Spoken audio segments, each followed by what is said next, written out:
Assalamualaikum warahmatullahi wabarakatuh. Pernahkah kalian mendengar kisah sekelompok orang yang dibakar hidup-hidup hanya karena mereka beriman kepada Allah Subhanahu wa Ta'ala? Mereka disebut dalam Quran surat Al-Buruj sebagai Ashab Al-Ukhdud. Tapi, siapa mereka sebenarnya? Di mana peristiwa itu terjadi? Dan kenapa kisah ini disebut langsung oleh Allah Subhanahu wa Ta'ala dalam Al-Quran? Kisah mereka misterius, tapi jejaknya nyata. Kita akan kupas dari sumber paling sahih, Al-Quran, hadis, dan sejarah. Allah Subhanahu wa Ta'ala berfirman dalam Quran surat Al-Buruj ayat 4-10, binasa orang-orang yang membuat parit. Parit itu berisi api yang dinyalakan ketika mereka duduk di sekitarnya.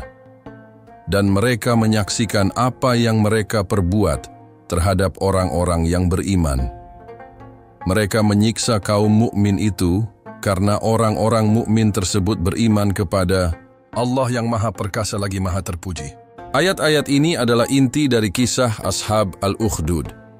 Tidak disebut siapa nama raja itu, siapa korban itu, dan di mana peristiwa itu terjadi secara langsung.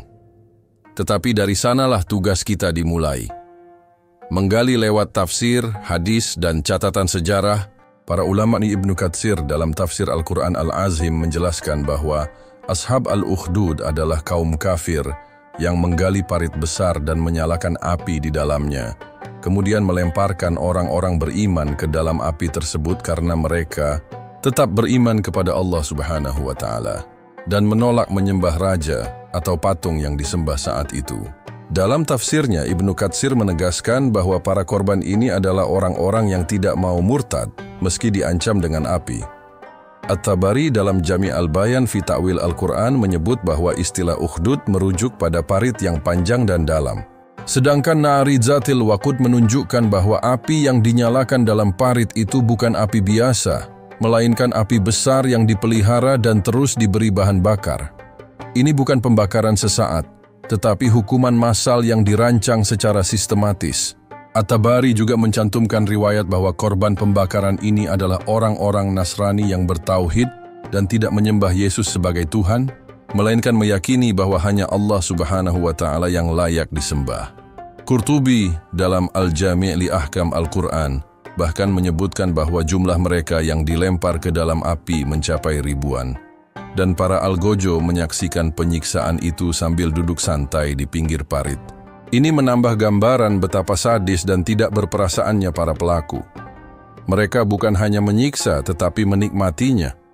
Dan yang disiksa bukan pemberontak bersenjata, tetapi orang-orang yang hanya berbeda keyakinan.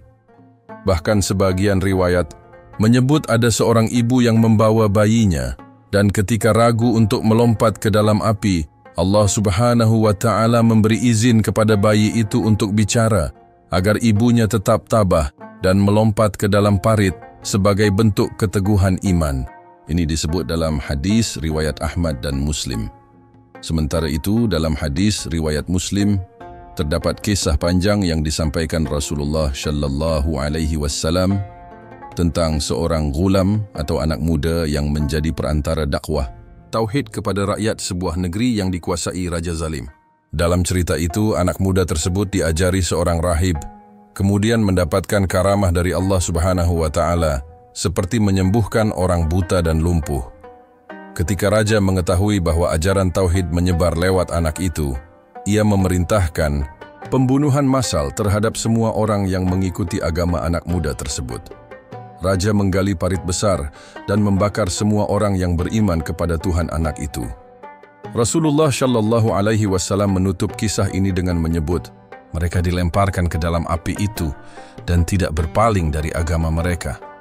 Ini adalah kisah Ashab Al-Ukhdud dalam bentuk narasi yang hidup dan disampaikan langsung oleh Nabi Muhammad Shallallahu Alaihi Wasallam. Cerita ini tidak hanya jadi pengingat sejarah, tapi juga bentuk motivasi spiritual bagi kaum muslim yang ditindas, terutama di Makkah ketika surat Al-Buruj diturunkan.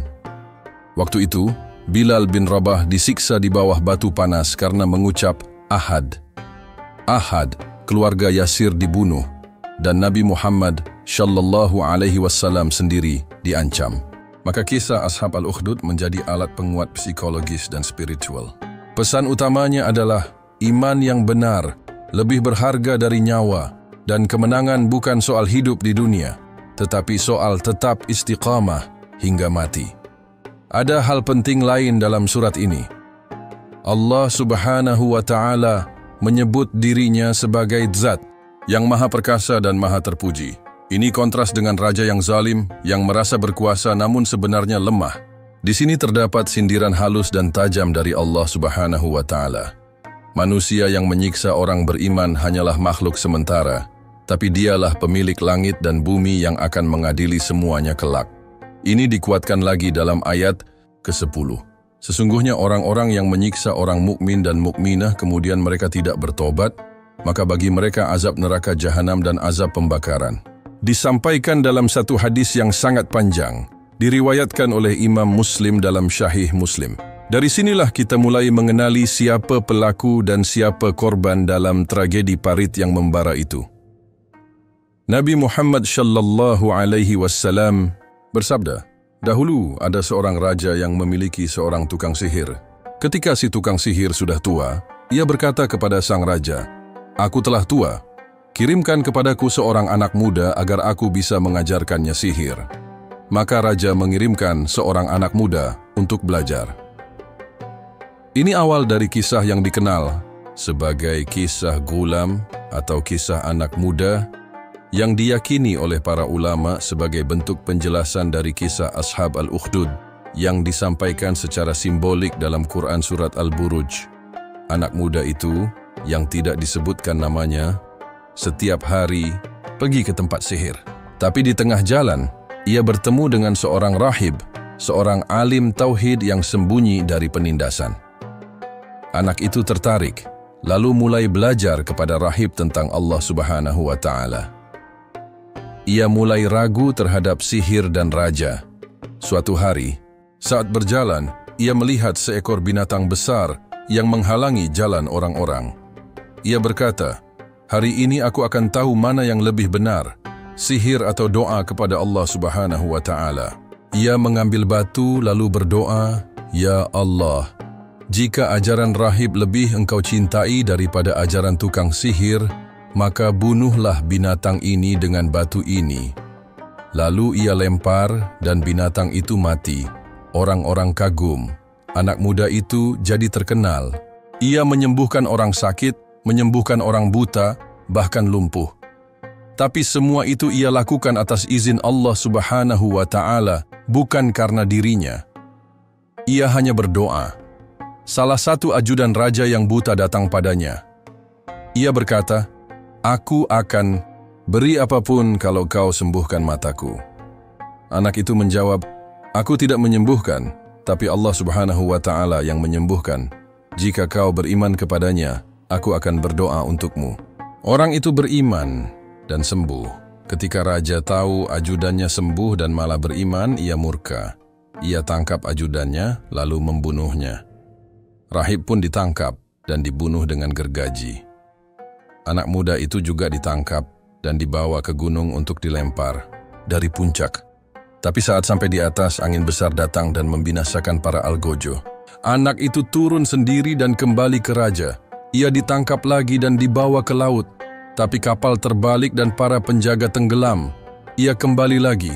3 kali raja gagal membunuhnya. Akhirnya, anak itu berkata, "Kalau kau ingin membunuhku, kau harus kumpulkan orang-orang di lapangan, salib aku di batang pohon, ambil anak panahku, dan katakan, 'Dengan nama Tuhan anak muda ini,' lalu panah aku." Sang raja melakukan itu. Di hadapan banyak orang, ia ucapkan kalimat itu dan memanahnya. Anak itu mati. Tapi justru karena kalimat itu, semua orang yang menyaksikan langsung berkata, "Kami beriman kepada Tuhan anak muda itu." Inilah yang membuat raja semakin marah. Ia perintahkan para prajurit menggali parit besar, menyalakan api, lalu melempar semua orang yang beriman ke dalamnya. Ribuan dibakar, bahkan ada perempuan yang ragu karena membawa bayinya. Tapi Allah Subhanahu wa Ta'ala beri karamah. Si bayi bicara, "Wahai ibu, bersabarlah, karena engkau di jalan yang benar." Ini disebutkan juga dalam hadis riwayat Ahmad. Hadis ini menjadi dasar kuat dalam tafsir Ashab al-Ukhdud. Ibnu Hajar dalam Fath al-Bari menyebut bahwa hadis ini adalah penjelasan langsung dari Nabi Muhammad sallallahu alaihi wasallam terhadap ayat Quran surat Al-Buruj. Ibnu Katsir pun dalam tafsir Al-Quran Al-Azhim mengutip hadis ini secara lengkap sebagai penjabaran tentang siapa kaum yang dibakar itu. Para ahli sejarah dan peneliti moden seperti Irfan Shahid menghubungkan kisah ini dengan peristiwa sejarah nyata yang terjadi di Najran, bagian selatan Jazirah Arab. Dalam bukunya The Martyrs of Najran, ia mencatat bahwa sekitar abad ke-6 Masehi, ada raja bernama Dzu Nuwas dari bangsa Himyar yang masuk agama Yahudi dan membantai ribuan penganut Kristen Tauhid di Najran karena menolak meninggalkan keyakinannya. Keterangan ini sejalan dengan riwayat-riwayat hadis. Nama Najran disebut dalam sejarah, bukan dalam Quran. Tapi petunjuk geografis dan politik zaman itu mendekatkan kita pada fakta bahwa Ashab al-Ukhdud bukan dongeng.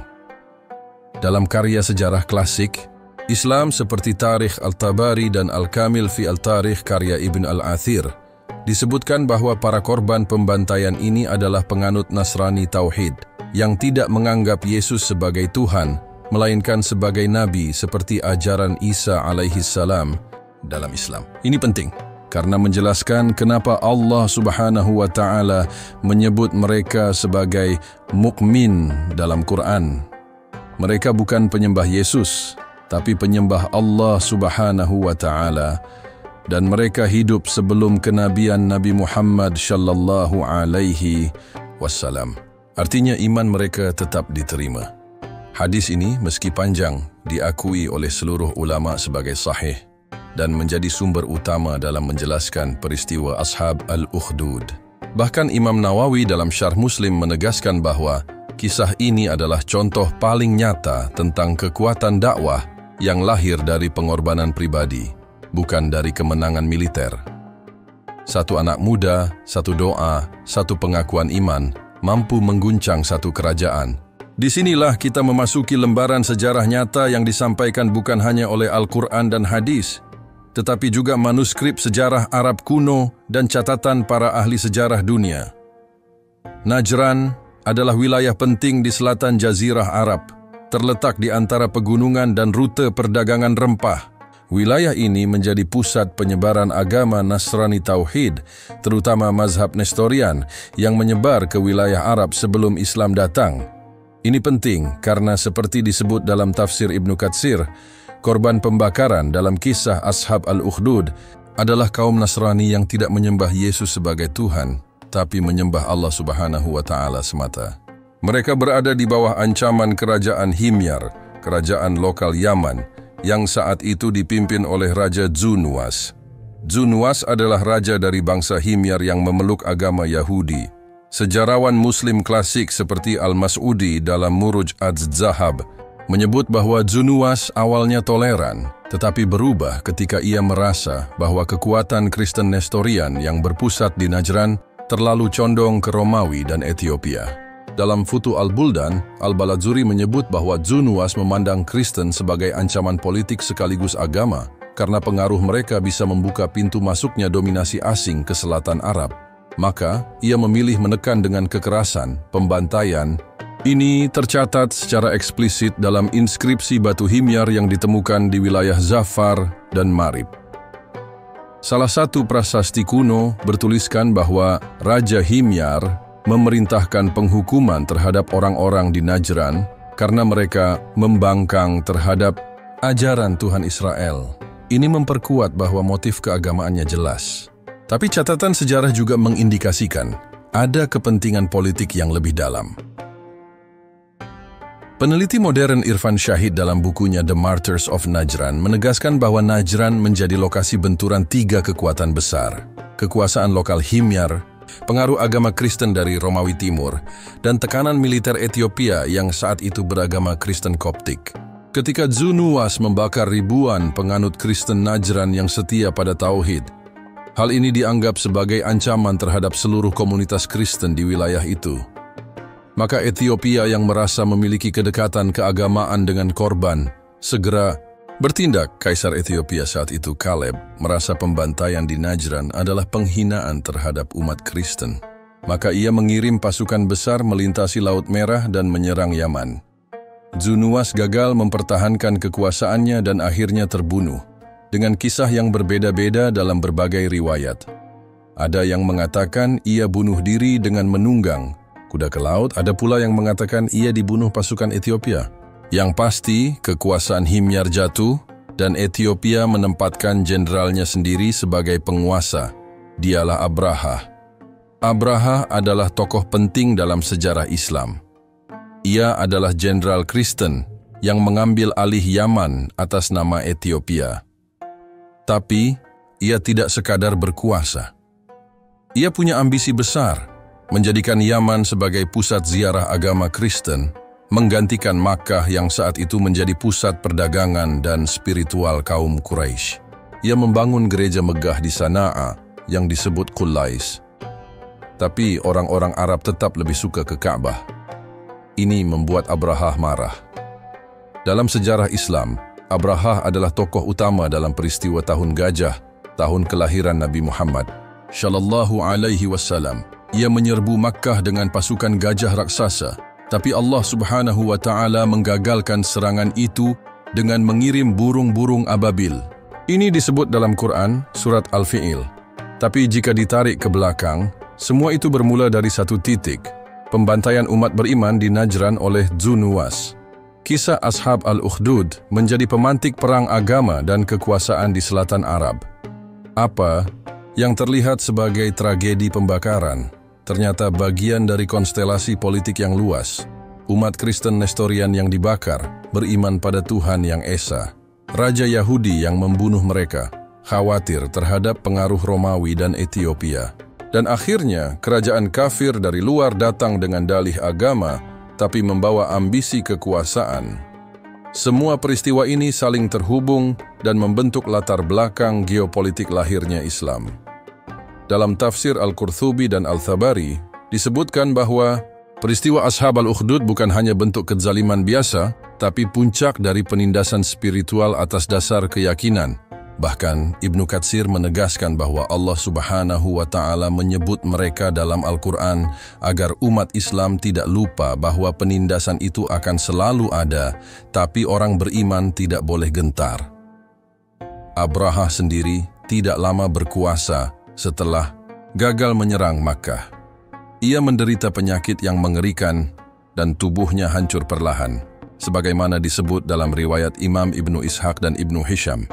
Tapi jejak sejarahnya menjadi penting. Ia adalah penguasa yang muncul setelah Ashab Al-Ukhdud dibakar. Ia menjadi titik penghubung antara tragedi Najran dan lahirnya dakwah Nabi Muhammad Shallallahu Alaihi Wasallam. Apakah kisah dalam Quran surat Al-Buruj dan hadis riwayat Muslim hanya dongeng spiritual atau benar-benar pernah terjadi di tanah Arab Selatan?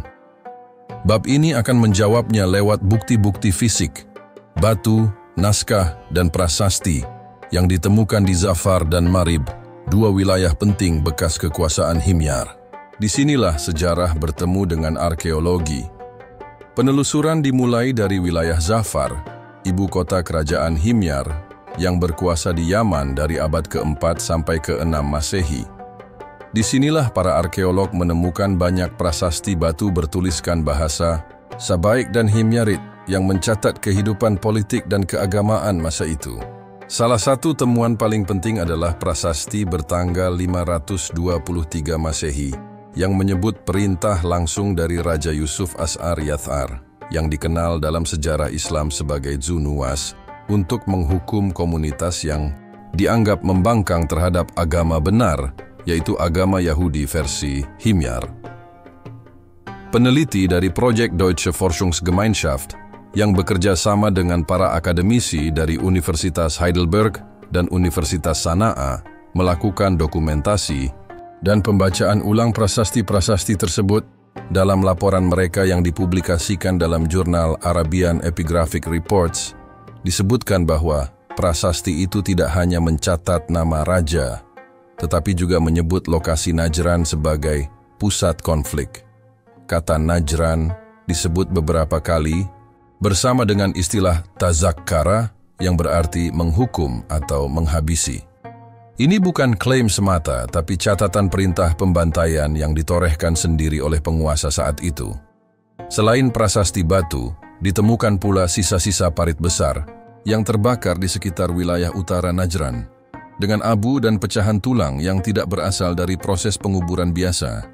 Profesor Christian Julian Robin, salah satu pakar epigrafi Arab Selatan, mencatat bahwa kontur tanah dan lapisan karbon menunjukkan adanya pembakaran berskala besar, bukan kebakaran alami. Beberapa tulang ditemukan dalam posisi melingkar dan menumpuk mirip dengan deskripsi dalam Quran Surat Al-Buruj.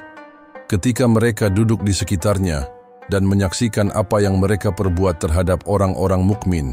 Bukti tidak hanya ditemukan di tanah Arab. Di Eropa Timur, para sejarawan menemukan naskah kuno berbahasa Syriak dari abad ke-6 Masehi berjudul Acta of the Martyrs of Najran yang mencatat pembantaian ribuan pengikut Kristen Tauhid oleh seorang raja Yahudi di Arab Selatan. Dalam naskah itu, sang raja disebut sebagai Masruk atau Zunuwas, dan para korban disebut sebagai orang-orang yang menolak menyembah raja dan tetap beriman kepada Tuhan langit. Salah satu bagian menyebut bahwa anak-anak dilempar hidup-hidup ke dalam parit api di hadapan orang tuanya yang diikat sebagai bentuk pelajaran dan intimidasi. Ini selaras dengan riwayat dalam hadis riwayat Ahmad yang menyebut bayi yang berbicara kepada ibunya di tepi api. Naskah akta ini ditemukan di beberapa perpustakaan kuno, termasuk di biara St. Catherine, Sinai, dan Vatikan. Para ahli manuskrip seperti Irfan Shahid dan Sidney Griffith menyebutkan bahwa deskripsi lokasi, karakter pelaku, dan latar belakang geopolitik sangat cocok dengan peristiwa yang disebut dalam tafsir Ashab al-Ukhdud oleh para ulama. Bahkan mereka menganggap bahwa ini adalah salah satu sedikit peristiwa dalam Al-Quran yang didukung oleh catatan sejarah Kristen secara independen. Yang membuat bukti ini makin kuat adalah adanya catatan Romawi Timur yang ditulis oleh sejarawan Procopius dari Caesarea. Ia menyebut bahwa Kaisar Justin Pemberai menerima laporan tentang pembantaian umat Kristen di Najran oleh Raja Yahudi Arab Selatan dan kemudian mendorong Ethiopia untuk mengirim pasukan ke sana. Catatan ini secara politik memperkuat hubungan antara tragedi Najran dan datangnya pasukan Ethiopia, yang kemudian dipimpin oleh Abraha dan menjadi bagian penting dalam sejarah Islam. Dalam literatur Islam klasik, Al-Mas'udi juga menyebut temuan batu-batu bersurat yang membenarkan pembantaian itu. Ia menulis bahwa kaum Najran dibakar dalam parit karena tetap beriman kepada Allah Subhanahu wa Ta'ala dan menolak tunduk pada ajaran Raja Yahudi. Ibnu Hisham dalam Sirah Nabawiyah juga menyebut bahwa Nabi Muhammad Shallallahu Alaihi Wasallam mengetahui peristiwa ini dan menjadikannya sebagai contoh kekejaman penguasa terhadap kaum yang menjaga tauhid. Imam Ghazali dalam Ihya Ulumuddin menulis bahwa manusia yang paling kuat bukanlah yang memegang senjata, tetapi yang mampu mempertahankan iman di saat semua jalan dunia ditutup. Ia menyebut kisah Ashab al-Ukhdud sebagai pelajaran bahwa hakikat kemenangan bukan ketika tubuh selamat, tapi ketika akidah tidak ternoda. Menurut Imam Ghazali, Allah Subhanahu wa Ta'ala mengabadikan mereka dalam Quran Surat Al-Buruj agar umat Islam memahami bahwa keberanian rohani adalah kekuatan terbesar seorang mukmin. Dan Ibnu Arabi, seorang filsuf sufi besar dari Andalusia, dalam karya Futuhat Al-Makkiyah, menafsirkan kisah ini dengan bahasa spiritual. Ia melihat ukhdud atau parit sebagai simbol jiwa manusia yang diuji, dan api sebagai bentuk dunia yang penuh tekanan. Menurutnya, orang-orang yang dibakar bukan hanya tubuhnya yang diuji, tapi hatinya yang sedang ditimbang di hadapan Allah Subhanahu wa Ta'ala. Ia menulis, api tidak membakar tubuh yang dicintai Tuhan, karena cinta itu menjadikan rasa sakit sebagai jalan pulang. Dalam tafsir esoterik ini, yang paling penting bukan tempat dan pelakunya, tapi pilihan yang dibuat oleh orang-orang beriman itu. Mereka bisa saja berpura-pura tunduk pada raja, menyelamatkan diri, lalu beribadah diam-diam. Tapi mereka tidak memilih itu. Mereka memilih terang meskipun harus membayar dengan nyawa. Itulah mengapa mereka disebut sebagai mukmin sejati.